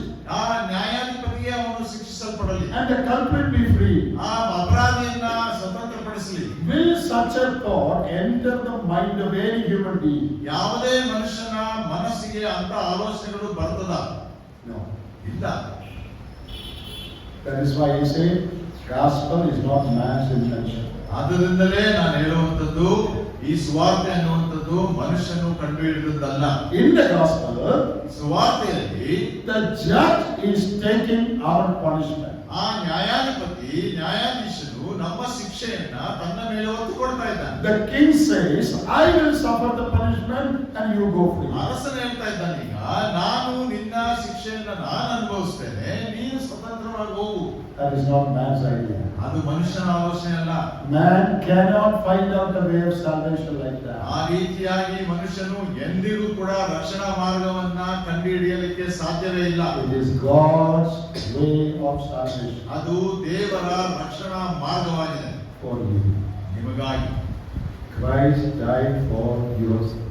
ನಿಮ್ಮ ಪಾಪಗಳಿಗಾಗಿ ಕರ್ತನಾದ ಯೇಸು ಕ್ರಿಸ್ತನು ತನ್ನ ಪ್ರಾಣವನ್ನ ಕೊಟ್ಟಿದ್ದಾನೆ. His death was an unusual death. ಯಾಕಂದ್ರೆ ಆತನ ಮರಣ ಅನ್ನುವಂಥದ್ದು ಯಾವಾಗಲೂ ಇರುವಂತ ಒಂದು ಮರಣವಾಗಿರಲಿಲ್ಲ. For your salvation. ನಿಮ್ಮ ರಕ್ಷಣೆಗಾಗಿ. Have you accepted this Christ? ಈ ಕರ್ತನಾದ ಯೇಸು ಕ್ರಿಸ್ತನನ್ನು ಅಂಗೀಕರಿಸಿದ್ದೀರಾ? Have you realized that Christ died for your sin? ನಿನ್ನ ಪಾಪಗಳಿಗಾಗಿ ಕ್ರಿಸ್ತನು ಸತ್ತಿದ್ದಾನೆ ಎಂಬುದಾಗಿ ನೀವು ಅರ್ಥ ಮಾಡಿಕೊಂಡಿದ್ದೀರಾ? Have you turned to the Lord Jesus and cried out to him saying, Lord, forgive me, save me? ನೀವು ಕರ್ತನಾದ ಯೇಸು ಕ್ರಿಸ್ತನ ಕಡೆಗೆ ತಿರುಗಿಕೊಂಡು ಹೇಳುತ್ತಾ ಇದ್ದೀರಾ, ಕರ್ತನೇ ನನ್ನನ್ನ ಕ್ಷಮಿಸು, ನನ್ನನ್ನ ರಕ್ಷಿಸು ಎಂಬುದಾಗಿ. I thank you, you came and died for my sins. ನೀನು ನನಗಾಗಿ ಬಂದು ನನ್ನ ಪಾಪಗಳಿಗಾಗಿ ಸತ್ತದ್ದಕ್ಕಾಗಿ ನಿನಗೆ ಸ್ತೋತ್ರ ಸಲ್ಲಿಸುತ್ತೇನೆ. I am that sinner for whom you died. ನಾನೇ ಆ ಪಾಪಿಯಾಗಿದ್ದೇನೆ, ನೀನು ನನಗಾಗಿ ಸತ್ತಿದ್ದಿ. I acknowledge I am a sinner. ನಾನು ಒಪ್ಪಿಕೊಳ್ಳುತ್ತೇನೆ, ನಾನು ಪಾಪಿಯಾಗಿದ್ದೇನೆ. I believe you died for my sin. ನಾನು ನಂಬುತ್ತೇನೆ, ನೀನು ನನ್ನ ಪಾಪಗಳಿಗಾಗಿ ಸತ್ತಿದ್ದಿ. I turn from my sin and I turn to you. ನಾನು ನನ್ನ ಪಾಪಗಳಿಂದ ತಿರುಗಿಕೊಂಡು ನಿನ್ನ ಕಡೆಗೆ ತಿರುಗುತ್ತೇನೆ. Lord Jesus, save me. ಕರ್ತನಾದ ಯೇಸು ಕ್ರಿಸ್ತನೇ ನನ್ನನ್ನು ರಕ್ಷಿಸು. Come into my life. ನನ್ನ ಜೀವಿತದಲ್ಲಿ ಪ್ರವೇಶಿಸು. You are my Savior. ನೀನು ನನ್ನ ರಕ್ಷಕನಾಗಿ. I accept you. ನಾನು ನಿನ್ನನ್ನು ಅಂಗೀಕರಿಸುತ್ತೇನೆ. If you have not done that in your life. ನೀವು ನಿಮ್ಮ ಜೀವಿತದಲ್ಲಿ ಅದನ್ನು ಮಾಡದೆ ಹೋಗಿದ್ದರೆ This morning. ಈ ಮುಂಜಾನೆ As you have heard the message, the gospel clearly. ಯಾವ ರೀತಿಯಲ್ಲಿ ಸ್ಪಷ್ಟವಾಗಿ ಈ ಸುವಾರ್ತೆಯ ಸಂದೇಶವನ್ನು ಕೇಳಿದ್ದೀರೋ, Don't neglect this way of salvation and go to ಈ heaven. ರೀತಿ ಇರುವಂತಹ ರಕ್ಷಣಾ ಮಾರ್ಗವನ್ನು ತಾತ್ಸಾರ ಮಾಡಬೇಡ್ರಿ. Wherever you are seated, ನೀವೆಲ್ಲಲ್ಲಿ ಕೂತಿದ್ದೀರಾ, from the depth of your heart, ನಿಮ್ಮ ಹೃದಯದ ಆಳದಿಂದ you do these three things. ಈ ಮೂರು ವಿಷಯಗಳನ್ನು ಮಾಡ್ರಿ. Acknowledge you are a sinner. ನೀವು ಪಾಪಿಯನ್ನಾಗಿ ಒಪ್ಪಿಕೊಳ್ಳ್ರಿ. Believe that Jesus suffered the punishment of your sin. ಅನಂತರ ನಿಮ್ಮ ಪಾಪಗಳಿಗಾಗಿ ಕರ್ತನಾದ ಯೇಸು ಕ್ರಿಸ್ತನ ಶಿಕ್ಷೆಯನ್ನು ಹೊಂದಿದನೆಂಬುದಾಗಿ ನಂಬಿರಿ. Ask the Lord Jesus to come into your heart and save you. ಕರ್ತನಾದ ಯೇಸು ಕ್ರಿಸ್ತನನ್ನ ಆತನು ನಿಮ್ಮ ಹೃದಯಕ್ಕೆ ಬಂದು ನಿಮ್ಮನ್ನು ರಕ್ಷಿಸಿಕೊಳ್ಳಲು Lord, save me a sinner. ರಕ್ಷಿಸುವಾಗೆ ಕೇಳಿಕೊಳ್ಳ್ರಿ. ಹಾಗಾಗಿ ಕರ್ತನೇ ಪಾಪಿಯಾದಂತ ನನ್ನನ್ನು ರಕ್ಷಿಸು. If you will make that your prayer, ಅದು ನಿಮ್ಮ ಪ್ರಾರ್ಥನೆ ಆಗಿರುವುದಾದರೆ this very moment, ಈ ತಕ್ಷಣ your sins will be forgiven. ನಿಮ್ಮ ಪಾಪಗಳು ಕ್ಷಮಿಸಲ್ಪಡುತ್ತದೆ. You will become a child of God. ನೀವು ದೇವರ ಮಗಳಾಗ್ತೀರಾ. But even after Christ doing so much of you will still neglect the salvation, hell is the only option for you. ಕರ್ತನಾದ ಯೇಸು ಕ್ರಿಸ್ತನು ಇಷ್ಟೆಲ್ಲ ಮಾಡಿದ ಮೇಲೆಯೂ ಕೂಡ ನೀವು ಆ ರಕ್ಷಣೆಯನ್ನ ತಾತ್ಸಾರ ಮಾಡುವುದಾದರೆ ನಮಗಿರುವಂತಹ ಒಂದೇ ಒಂದು ಮಾರ್ಗ, ಅದು ನರಕದ ಮಾರ್ಗ. Come to Christ. ಕರ್ತನಾದ ಯೇಸು ಕ್ರಿಸ್ತನ ಬಳಿಗೆ ಬಂದು Open your heart. ನಿಮ್ಮ ಹೃದಯಗಳನ್ನು ತೆರೆಯಿರಿ. Lord, I accept you as my Savior. ಕರ್ತನೇ, ನಾನು ನಿನ್ನನ್ನು ನನ್ನ ರಕ್ಷಕನಾಗಿ ಅಂಗೀಕರಿಸುತ್ತೇನೆ. Save me a sinner. ನಾನು ಪಾಪಿಯಾದಂತ ನನ್ನನ್ನು ರಕ್ಷಿಸು. You died for me. ನೀನು ನನಗಾಗಿ ಪ್ರಾಣ ಕೊಟ್ಟಿದ್ದಿ. I come to you. ನಾನು ನಿನ್ನ ಹತ್ರ ಬರ್ತೇನೆ. Will you say that this morning? ಈ ಮುಂಜಾನೆ ನೀವು ಹೇಳುತ್ತೀರಾ? May God help everyone to do that. ನೀವು ಹಾಗೆ ಹೇಳುವಾಗ ದೇವರು ನಿಮ್ಮೆಲ್ಲರನ್ನ ಸಹಾಯ ಮಾಡಿ.